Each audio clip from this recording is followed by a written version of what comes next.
Bloomberg Audio Studios. Podcasts, radio, news.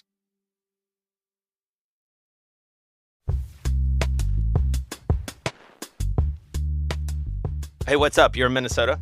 I am in Minnesota. Where are you? I'm in New York. I'm in my, cozy little studio here in, the Bloomberg Empire's headquarters. It's a nice little spot. So coming up, we're going to catch up with Jesse Jacobs. This is a guy you know better than I do. I know him by reputation. I'm psyched to talk to him because he's invested in a whole bunch of different things, but especially recently in youth sports, which I want to talk to you about. But before we do that, all right, a couple headlines caught my attention. One over the last couple weeks is our buddy Jerry Cardinal. He was a guest on the show. He's creating this new company that's basically going to invest in college sports. What do you make of this? Well, this reminds me, Jason, of, the time before social media, right? Before Facebook, before Instagram. Yeah. The world is about to change and is in a very fluid spot right now. That's why it's difficult to speak about this, and that's why it's so interesting. But I think Jerry Cardinal has proven over the last, 2.5, 3 decades that he's always one step ahead of the curve. And in many ways, what he's doing today, I think, is a preview of what we may see in 4 or 5 years, which is Duke basketball owned by Blackstone? Is Michigan football owned by KKR? I think it's going there faster than people think. Yeah, so it's funny. I dug into this a little bit just because I always want to understand, as you do, what Jerry's doing. So as I understand it, he's created this company. It's a partnership that is basically going to loan money to college athletic departments. We're talking like $50 million to $200 million. And essentially, they're loaning the money to build out these organizations to take advantage of all these new name, image, and likeness opportunities, other media-related and commercially related opportunities. And of course, the upside for them is a cut of future earnings. I started thinking about well, why would they do this? And it's exactly for the reasons that you described. The other thing that struck me, and this came up in our conversation with Jerry, they did Legends, they did On Location.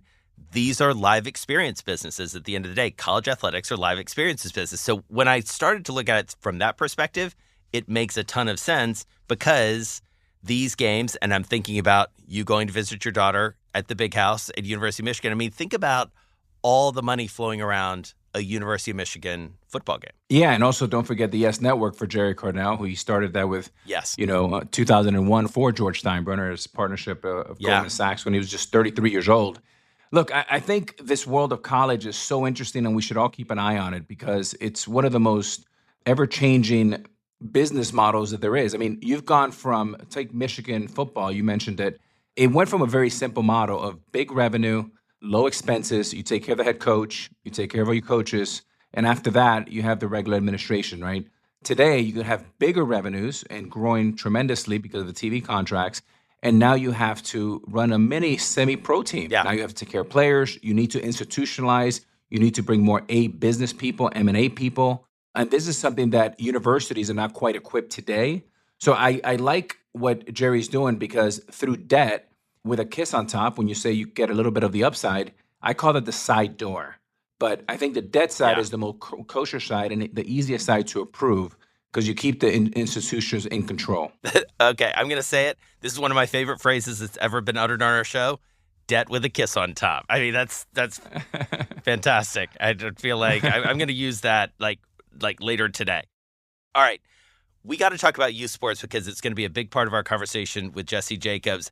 I've been dying to ask you this because you came up through youth sports in a very meaningful way. I know you have a couple nephews who played baseball coming up. I've been a parent of a kid who went through the club system for lacrosse and now is playing in college. When I say youth sports to you, what do you think about? Well, I think about the craziness of parents. And of course, I'm in South Florida, Jason, where every kid thinks he's going to be the next Rafael Palmeiro or Derek Jeter or A-Rod or whatever. It's a business that is very, very sticky. The reason why is, look, every time you look up, there's a new $300 million contract, $250 million contract being signed.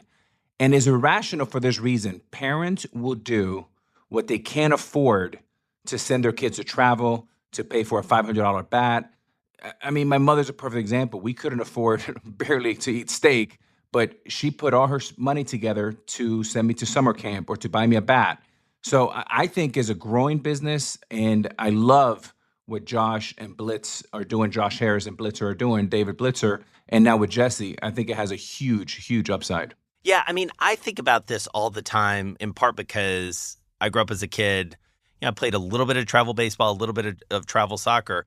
Fast forward to being a parent, these are empires that are being built to really meet the demand, which is seemingly insatiable. One of the things I really want to talk to Jesse about is this idea of you have to think about the economics on the part of the individuals because, as you said, parents are willing to spend almost anything. But there are a lot of parents and a lot of families, as we know, who just simply can't afford it. And you really don't, at least I don't want a system where the only people who can ultimately play professionally or even at the college level are those who can afford, tens of thousands of dollars a year to play club baseball or to go to the showcases or go to the tournaments. I mean, it's a mitigating factor that has to be addressed. So I'm interested to see what Unrivaled is doing about this. And yet the capitalist in me looks at this and says it's a highly fractured market, as we've agreed. And I'm one of those parents willing to spend a lot of money to help their kids live out a dream. And so there's a hell of a lot of money to be made. So you can see the investment case easily. Yes, the investment case, you can talk about it in spades. But I'll share one story with you, Jason. I know a family in South Florida. This is about 15 years ago. The mother sold her car. She now takes the bus to work. She mortgaged her house 3 times. And this is all to give her son an opportunity to go to college and be the next professional star. And you have to watch that a little bit. We have to take care of families like that. Now, of course, you and I, we can afford to send our kids, to camp and they can do all of that. But I know my mother couldn't do that. So I was a scholarship kid. Yeah. So obviously the business is great. But from a scholarship point of view, what are you doing for those families that cannot afford?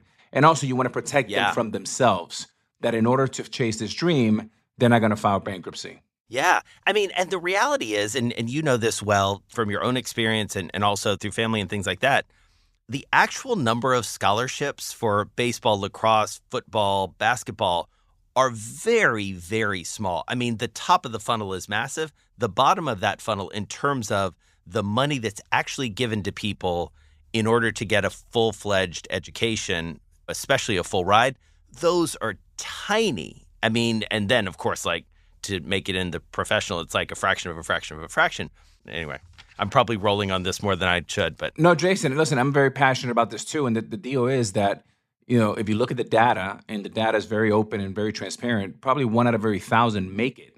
So you have to go in with eyes wide open. And I'd rather them say it's not an investment. I'd rather them say, I want to give my son or my daughter the best opportunity to advance their career as far as possible. Now, that's a little bit more accurate. But the blind spot to think this is an investment for the future, chances are that it's not going to pay off. So as long as they know that, that's important. Looking forward to our conversation coming up with Jesse Jacobs.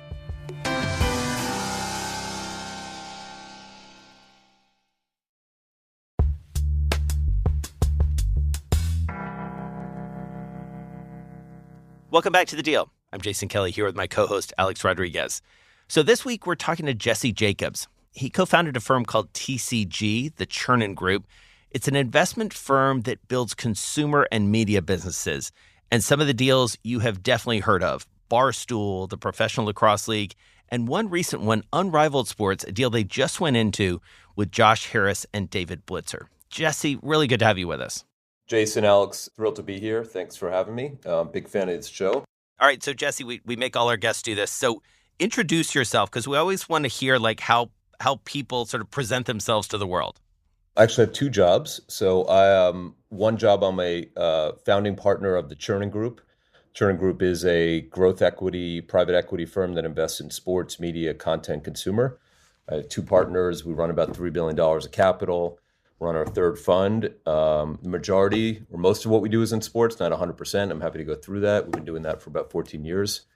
Completely separately, I'm a principal and main owner of a film and TV production company called North Road. We're one of the largest producers of movies, TV shows, reality shows, and we do probably more sports docs, sports content than any production company and studio out there. Based in Los Angeles, currently in New York, and huge sports fan. So that's me. Sadly a big Met fan, but we're doing all right this year. So, yeah. Listen, you're in good company of like sad Met fans. I feel like that's a badge of honor at this point. Yeah. So, Jesse, one of the things that jumps out to me, just to play a little bit of This Is Your Life, is you're an English major, which I love. I was an English major as well. So, like, how do you find your way into the sort of media business world?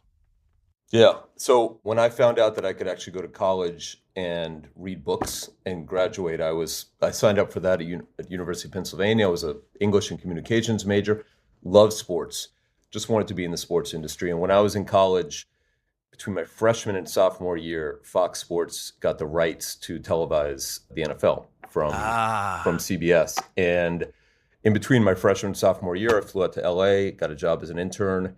It's like the third person in that office, and saw them build that over the summer. And when I went back to Philadelphia, they were like, hey, by the way, when we film games in Philadelphia and New York and Washington, we need people to sit in trucks and keep track of, how many times Emmitt Smith has run to the left and the center and the right, so John Madden can say that. Or we need to, when they picked up baseball, we need somebody in the truck to basically say, all right, Alex Rodriguez went from first to third after the guy back of him, hit a single. And so I did that for 4 years and realized the more successful you get in sports TV production, if you're really successful, you're working Thanksgiving football, you're working Christmas basketball, you're working New Year's college football, and I saw the lives very successful. It's just not, I didn't want to be every weekend on the road, every holiday on the road. And then ended up going to business school, ended up at Goldman Sachs doing investing, investment banking, all in sports and media.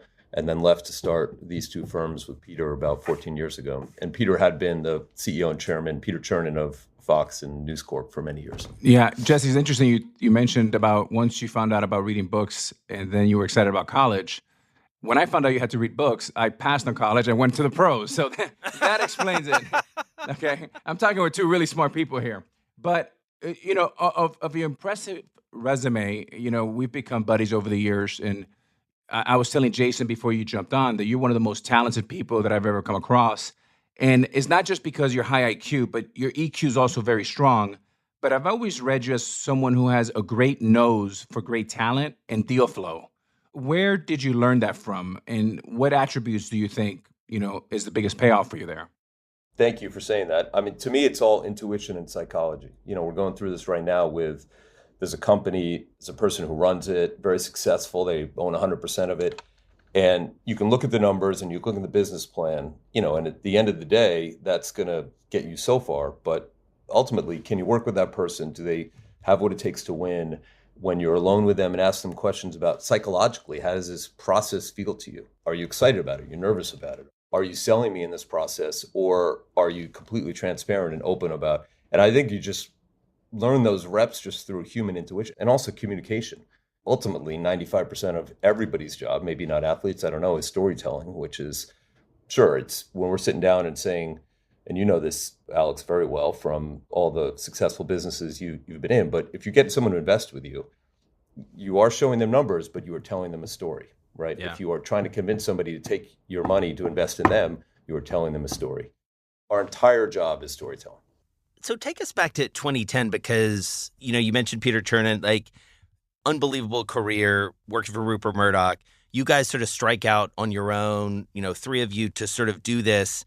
And there are some interesting choices you make, one of which is you're going to create this holding company that kind of takes away some of the traditional, candidly, like barriers and obstacles that you would face as an investor. So talk to us about some of those key decisions because it feels like it leads you towards some maybe different investments than you would have otherwise pursued. Yeah, I think there were two things that we thought about. One was structuring ourselves as a holding company, not a fund, which may seem like a technical point. I think as a fund, you raise money from a lot of different investors. You have to invest it over a specific period of time, and you have to exit it over a specific period of time. We wanted way more flexibility. Most funds are investing between 10 and 20 companies in one fund. If we just wanted to do 4 investments, if we wanted to hold on to something longer, if we didn't want to have to exit something, if we wanted to put 40% of our capital into one business, those were things we thought were important. The second thing is we said to ourselves, you've got the big private equity firms, Blackstone, KKR, Apollo, Carlyle, Goldman Sachs' investment business. We're never going to compete with them on capital. Never. Then you have the early stage investors, Benchmark, Sequoia, Excel. We're probably never going to compete with them in terms of being great venture cap. They're exceptional at what they do. There is this lane, and I think we've done a decent job of carving that lane out, where you have a mid-sized company. They're too small for Blackstone. They require way too much work and way too much involvement for a traditional venture capital firm. And they need somebody who operationally can help them. You know, we get asked all the time, who are our competitors? I just don't know anybody else who's going to walk into Dave Portnoy and say, all right, Dave, like, we'll buy 51% of your business and do a lot of the work to serve you in terms of hiring a CEO, hiring a management team, moving the whole office to New York, supporting your vision, et cetera. And that's what we've done repeatedly. And it's just a lane that no one else very few others seem to play in. I mean, the other thing, key decision it feels like you make, we all have a lot of friends in the private equity world that like they sort of say they're going to do. It's like, no, we're investing in people. We're going to do this. But like at the end of the day, because of all those things that you said, because like the fund has a life, you know, they've got a lot of investors to answer to. They've got a certain structure. They may want to do that even, but they're not really able to. Do you think that's a fair comparison? Yes. With Dave, we had a deal. We're never going to get involved in this creative. With Reese Witherspoon, we built Hella Sunshine with and for her. Ultimately, she sold that to Blackstone. Never going to get involved in the creative. We're the only outside investor in Peyton Manning's business. Never going to get involved in the creative. Yeah. We're the only outside investor in Questlove's business. Never get involved. And it's just, we're dead. The minute we say, you know what, I actually think you shouldn't have said that, you know, individual A, B, or C, it's over. So how do you pick those people? Well, I think that there are three things. One is it has to be a person who has a passionate audience. First time we saw the Google Analytics for Dave Portnoy, we fell off our chair. You know, when we looked at Reese Witherspoon's Instagram, we fell off the chair. That's one piece of it. The second piece of it is it's got to be that person's idea. So it was Reese's idea, it was Peyton's idea, it's Dave's idea. It's not their agent, their manager, the representative saying, there's a big opportunity in tequila. I think you represent that lifestyle. Why don't you do a tequila brand? It's got to be that person's idea. And the third thing, and this might be the biggest, that person has to show up. The first time somebody called us about Reese, said, hey, Reese has this idea. And we said, okay, like, I've seen this before. You know, is she into it? 7 a.m. breakfast the next day. Portnoy did 100% of the negotiations. Peyton Manning, you know, shows up, is there, text, email, is on Instagram late at night. They're all looking for what influencers are out there. They have to show up themselves. And I think those three things have been the recipe for what works. You know, Jesse, when you talk about sort of the competitive landscape, I sort of think back to even you describing how you started your career sitting in trucks and counting stats and things like that. And it takes me to the present day in the media world and specifically the sports media world. You know, we're looking at an NBA, you know, rights deal that's being negotiated. We've seen all these records, you know, being broken over and over again. We were talking, Alex and I, earlier about what's going on in the college sports landscape.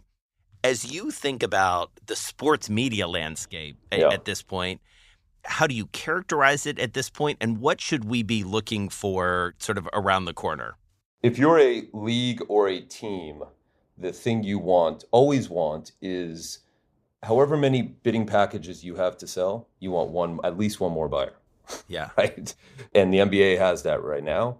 You know, and I think the challenge and the concern with some of these leagues that have sold so many different packages to so many different places is some of those buyers may go away soon. So will CBS still be there, where there'll still be 4 broadcast networks? I don't know. That's an interesting thing. And I think it was brilliant for some of these leagues to put in these long-term deals. Yeah. So they have that guaranteed money for a period of time.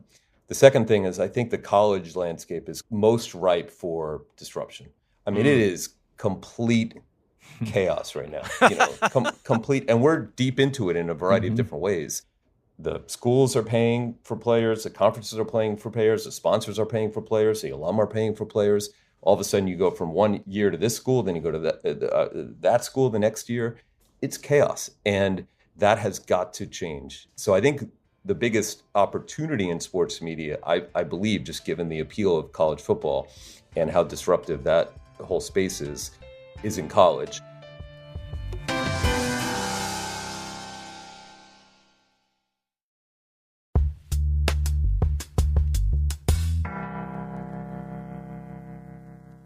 So, Jesse, you know, in 2015, the last 2 or 3 years of my career, I joined Fox, and Eric Shanks brought me in, and John Entz. the one regret that I said, boy, I wish I would have done this like my rookie year to really understand the landscape of media, that they're not my enemies, that they're a bridge to the consumer. And in New York, I kind of played everything very tight. Going back to your career, you started at Fox and CBS. How do you think working with people like Shanks, John Madden, how has that shaped and helped your career over the last few decades? Yeah, I think Fox in particular, there was something fascinating about them where, look, the CBS, ABC, and NBC had football for however many years, right? And they said, you know what? Actually, I don't know where the first down line is. It's a little bit hard to see. Why don't we put a yellow line? Can we actually put the microphones closer to the field to make them louder? Can we actually, they were, by the way, the first one to do the Fox box in baseball, which is like, where's the runner going? Right. And that was David Hill, right? David Hill? Totally David Hill. But they had Jerry Glanville as I remember, they just were like, we're going to turn it more into entertainment, right? And they changed, DirecTV changed, in many ways when they got out of market games in. Technology has always changed the viewing experience. I do think the one thing I would say about the NBA, I think oddly baseball has done a decent job of this recently with miking the players. I think if you look at some of the broadcasts, the quality's been, I think the NBA has a long way to go on changing how it looks and feels when you watch a game. It doesn't look nearly as different as it did 10 or 20 years ago. That's a sport in particular where I think that they could increase the production value. They've done a decent job with putting the microphones in the huddle. I think that helps.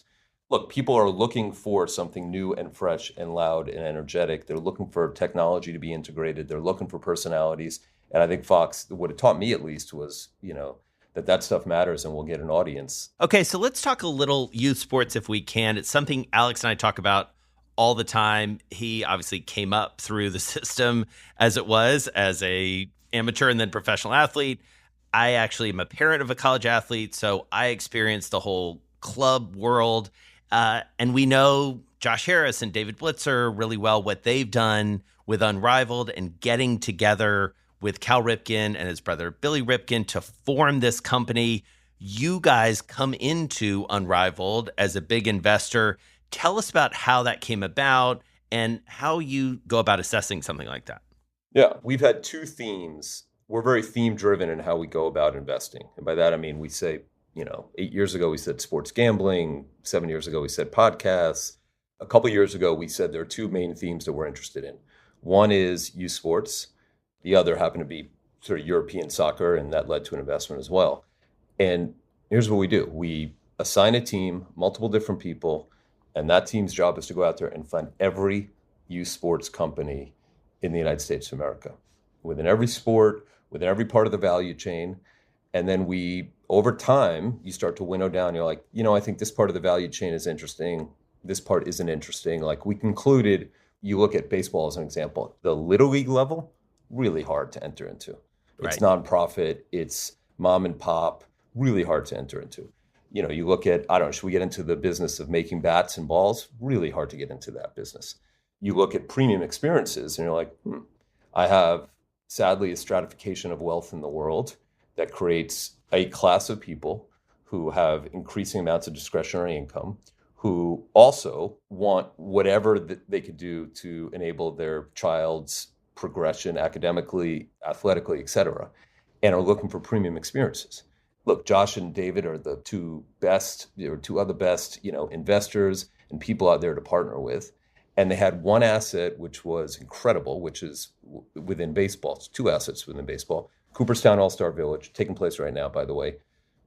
Thousands of kids over the summer having a great experience. And they had these Cal Ripken weekend tournaments. Yeah. By the way, not in New York and Baltimore, in LA and Philly, in Pigeon Forge, in Aberdeen, all around and people go and they get to play baseball in a field that looks like Fenway or Wrigley. Right. Unbelievable experiences.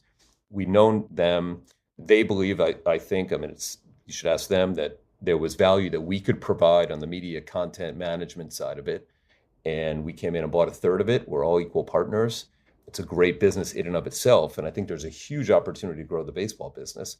But beyond that, take football. We just bought 7 football fields right next to Canton, Ohio. There is no equivalent of the Cooperstown All-Star Village experience for football. And the plan is on those 7 football fields, why can't over the summer, whether it's flag football or 7-on-7 for girls and boys, have a similar type of experience. There should be a similar type of experience in all sports. And kids aren't going to stop playing sports. Parents are not going to stop spending money to enhance and enable their kids. And I think it's just the single most exciting opportunity in sports today for us is the youth sports. So, Jesse, when I think about my real estate business, I've been doing it for over 20 years. We do two things. We buy, we fix, we refi, or we buy, we fix, and sell. So naturally for you guys, you know, you're in the business of ROI and return capital to your LPs. When you think about the next steps, two questions. One, do you ever see a world where you can get the leagues to partner with you as they can control the next generation of great athletes? And two, what is a possible exit if it's not the leagues? Is it going public? Is it a Blackstone? How do you look at that? Yeah, so 100% on the leagues. I mean, you know, the NFL currently has a flag football program. You know, the NBA does a lot in youth sports. The basketball youth ecosystem is interesting because it's very complicated. It's effectively professional, you know, minor leagues with the AAU. Yeah. The leagues being part of this would be great. Every league being part of each of these things would be phenomenal. So that's the answer to that. We haven't done a deal to date that has gotten as much positive, the inbounds afterward from investors, strategics, individuals, people, leagues has been as positive in terms of people being interested in co-investing. So I think whoever ends up buying it, I think that the way we have to think about it is let's build a great business and the rest will take care of itself. You know, I think if you start thinking of trying to engineer the exit multiple years in advance, you'll end up screwing up. Just build a great business and great businesses end up working out. And Jesse, one of the things that Alex and I have talked a lot about was this notion of, yes, you have this strata that we're fortunate to be a part of that can afford, you know, a lot of these club teams and travel teams and all that different things. How do you create these businesses and grow these businesses so that you can widen the access and widen the aperture so that, you know, more people can take part of this? I take your point about like local fundraisers and things like that, but like, is there a mechanism by which these can be a little more accessible as these sports get bigger and bigger? 100%. I mean, a different way to answer that question. I've thought about like what should be done to fix baseball. Yeah. You know what I would do to I mean, I have a lot of views on how to fix baseball. Tell us. One is each team should commit $30 million. I don't know, $35 million, which, by the way, you do the math on that and you quickly get to $1 billion capital, right? It doesn't have to be all front, to build the most state-of-the-art baseball fields in inner cities across the country, put coaches there, put, you know, ex-players there. But you know what also you should do there? Have after-school programs. So, you know, moms and dads and single moms who are working who can't pick up their kids, send them to that place, do their homework, and get them food. Like, you want to get a younger generation that's more diverse in America back into baseball, have their mom say, you know what you're doing after school today? You're going there and you're playing for 3 hours and you're going to, those types of things.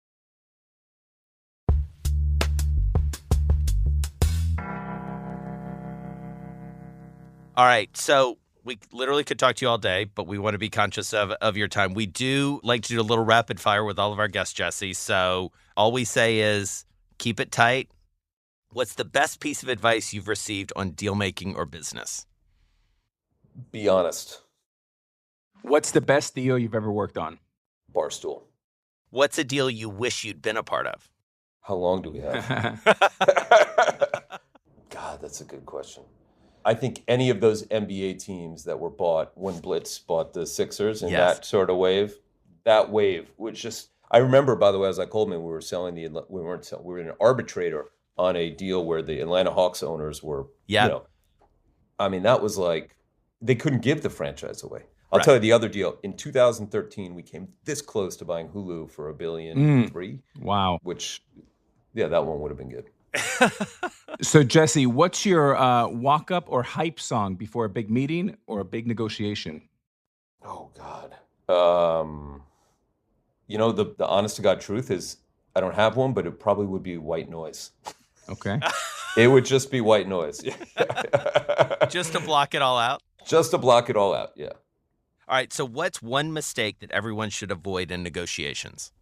The and I learned this the hard way many times, but when you're in a negotiation and somebody proposes something to you and you know there's a list of things that they're going to go through, just wait until you hear everything on the list. Because if you respond to that one thing, you may be prepared to give that thing up, but wait until you see what the full thing is so you can go back. And the thing you were prepared to give up, when you've done it in totality, seems like more of a concession than it does in the moment. Yeah. Oh, that's good. That's really good. That's really good. Alex, anything else for our friend? Well, I just want to give Jesse a compliment because I said what I meant both before he jumped on and when he was on. I think Jesse's the type of investor that is not all or nothing. I do think that he thinks about the other side. He thinks about the long-term partnership. And he also is willing to leave a little bit on the table. And I can't say that for every investor. And Jesse, as far as white noise, try playing in New York for 15 years. You'll get plenty. Yeah. All right, Jesse, thank you so much. Thank you, Jesse. It was really fun. Great seeing you, pal. All right. All right, take care. Cheers.